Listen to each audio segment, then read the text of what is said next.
தினராசி நேயர்களே, உங்களோடு ஒருவர் பேசி பழக வேண்டுமானால் அவர்கள் போன ஜென்மத்தில் கொடுப்பனை இருந்தால் மட்டும்தான் உங்களோட பேசி பழக முடியும். ஏனென்றால் உங்களோட அறிவு அவர்களுக்கு அதிகமாக தேவைப்படுகிறது. அவர்களை ஊக்குவிக்கின்ற ஆற்றல் நிறைந்தவர்கள் நீங்கள். மிகவும் எளிமையாக படிக்கவே இவனால் முடியலன்னு சொல்கிற ஒரு குழந்தைய கூட அவ்வளவு நாசுக்கா படிக்க வச்சு அவ்வளோ அற்புதமாக மேலே கொண்டு வர ஒரு ஆற்றல் பெற்ற நீங்கள்.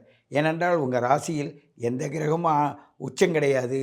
நான் அந்த இடத்துல ஒரு உச்சம் இல்லை என்றாலும் உங்களுடைய தத்துவம் இருக்க, அது எல்லா கிரகங்களும் உச்சம் பெறுற கிரகங்கள் என்றால் அங்கே இளப்பாரிட்டு போகிற இடம். அதனால தான் உங்கள்கிட்ட உச்சம் கிடையாது.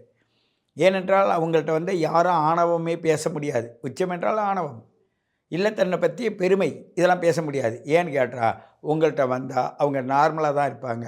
அறிவுக்கு சொந்தக்காரர் நீங்கள் மிதுன ராசி நேயர்கள்.